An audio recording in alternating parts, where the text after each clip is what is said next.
A society grows great when we plant seeds whose shade that we know we'll never sit on.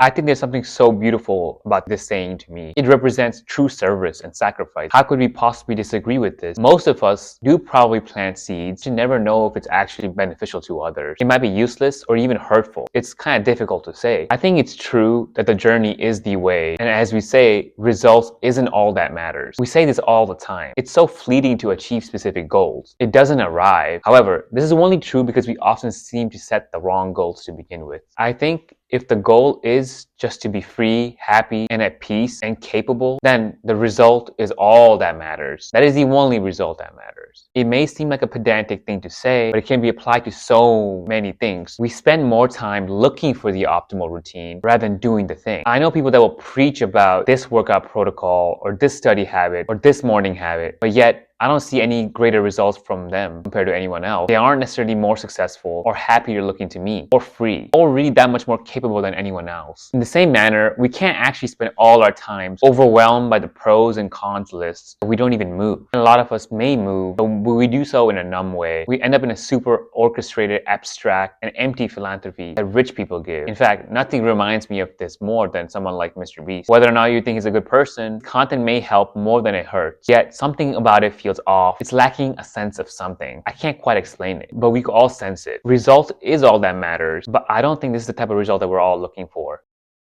Everybody probably has the experience of fighting for something that we actually believe in. Your practice, your routine, the sacrifices you have made for your friends and family, or even strangers. Acts that you might never ever get praise for. Practice that may never get another result. Prayers that will never work. People that you have fought for, but they will never know of it. Acts of random kindness that truly give you nothing in return. Is there an act of faith involved in that? I don't think so, actually. To me, the words like faith and hope is another way of masking the fact that we remain wholly unsatisfied with our present. They sound like such beautiful and endearing terms, yet does it not acknowledge that you only ever do something to get something back? I have faith that God will hand me salvation, but I have hope that my situation will improve eventually. All these are expectations that we must get something back. All these have expectations built into them. I find something a bit more noble, a person that just dances, that just sleeps, that just eats, that just smiles. The act is the act and nothing more. The doing is the doing and nothing more.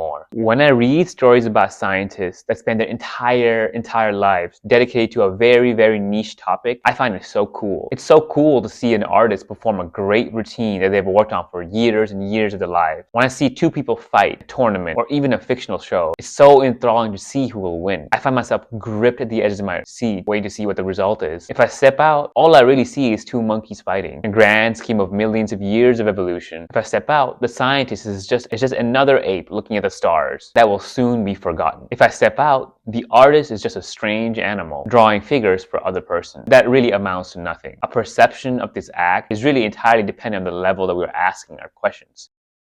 And I'm thinking about this act of faith in terms of my own life goals even. I am so far away from the goals that I set as a kid. I don't have the best job that I want. I don't have a partner or a house or a dog or cats. I don't have the financial means to travel or help out my parents, to be honest. I spend hours and hours working out and dancing, but I suck at those things, to be perfectly honest, in comparison at least. I don't have consistent one-arm pull-ups. I always wanted that, or a Stollner press, or like power moves for breaking. My physique is pretty basic. My flips are pretty basic. My dancing is pretty basic too, to be honest. These are things that I've worked on for years and years and years, and I don't really think I'm necessarily good at them. I'm also constantly injured, and I'm always fighting that now. If this is the type of result that matters, then I'm absolutely a loser. There is definitely a step that I've missed along the journey. Even when all I've done is focus so hard on getting these routines correct and working very, very, very hard. Focus on getting these outside things. And I know I can numb myself and eventually get closer to it. And I certainly have gotten closer to them over time. Some of these things I've even gotten and lost. Some of these things make me want to get more things. And it's a cycle that goes on and on and on. And I know that if I push myself even more,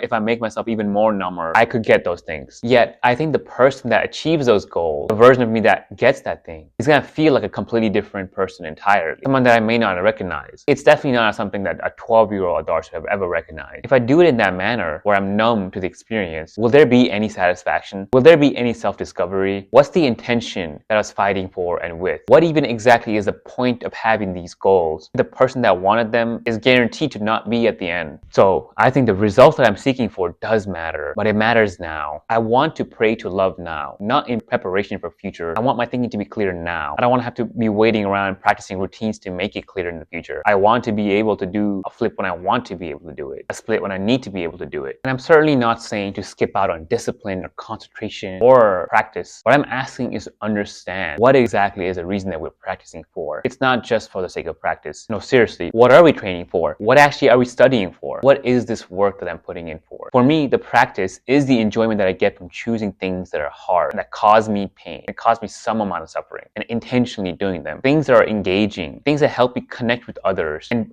discover a sense of awe towards my own self. But the result I'm looking for isn't really to get those goals anymore. It's freedom, maximal expression of myself. It isn't necessarily a hot girlfriend that will get bored of me in 2 weeks, or better dance skill that will last me 3 minutes before I get injured or I forget them again. It's the ability and capacity to be all things and no things right here and right now. To the outside, this may just look like a fool working hours and hours and hours for no actual result. I find that when we only look from the outside, we can never really tell. For example, two people can be doing the exact same type of work, getting a different vibe out of it entirely. I've met cashiers that radiate kindness and charisma and thoughtfulness, yet I've seen priests and monks that are filled with contempt and judgment and harshness. It's the how you do things that matters, not just what you do, not what you get back, especially if the result that you're looking for is maximal self-expression. I struggle the most with this concept when I'm looking for validation and attention from others. The one that is meant for me is meant for me. The friendship that's meant to last will last. The people that are open to be supported and helped will be supported and helped. It will grow. Why must we struggle unnecessarily? Countless sleepless nights and so many painful memories come alive when I think that I'm ever entitled, or we are ever entitled to anything. We are never entitled to be loved back. We weren't entitled for our friendship to last or to stay the same. We aren't entitled for our help to actually be wanted or for it to actually work. While we can fight with love, fighting for love is truly a fool's errand, in my opinion. Yet, that's what most of our purpose seems to be. To make everyone acknowledge you, to make your parents proud, to make your peers respect you, to make girls want you, to get attention. People that get these things, we call winners. Yet, from my experience, I remain entirely unconvinced. Unreciprocated love is probably a feeling that most of us are all familiar with in some capacity. This type of rejection is a feeling that most of us definitely have, whether it's in one side or the other. This is the type of fighting for love that easily turns into disdain and hatred. We may even take pride in this, make them see how little you need them, make them regret it, show them how much better you are than them. Yet the hatred I feel in those moments never actually translates to making my life a better place. I think over time I've acquired the skill of learning to forgive and love all my past, my untrustworthy friends, my seeming enemies, lovers, to pray for their well-being, to truly want them to be better. I can do this at least in moments. It seems like a goody two-shoe thing to do, overly saintful and selfless. But to be honest, on a personal level, it's a feeling that's significantly better than the other option. It feels good. It actually feels better to love like that than it does to be loved back, to be honest. Yet from the outside perspective, this probably comes across as a loser's errand, as cope, if you will. But it's not any more cope than revenge is. I don't think so, at least. The real type of selfish love, and the one that actually feels good and is worth fighting for, is when you love others and plant trees without ever getting any return. If being a winner means to be controlled by those aversive thoughts, then I don't want to be. I want to be a loser. The desire to be liked, I want to let it all go. I want to be transformed in such a way that all those things holds no interest in me. It doesn't grip me. Instead, I want to be so truly me that no one could ever doubt that. The goal is maximal self-expression, total self-understanding, rejections, pain, self-doubt, anguish, self-loathing. I want all of that to hold no bearing when it does happen. In this framework, I think nothing has to ever be chased. Not a single goal or a person or even a statehood. Everything is entirely about being and nothing else. Not chasing after money, not chasing after health even. All these things, or at least what they represent, is available to us at all times. If I look inside my heart right now, there is a pulse and feeling of being alive that's beating. Even within the sharp, stinging, painful sensation of rejection or memories of constant failures, there is a pulse beating. Winner, loser, or whatever you may consider yourself. I think that pulse is all the reason you need to continue planting trees that you will never see grow. Trees that others may sit on the shade of in 100 years. Or trees that will never even grow. We can never really tell, can we? But if we're doing the act with the right intention and state of mind, does it even really matter? I think it is enough.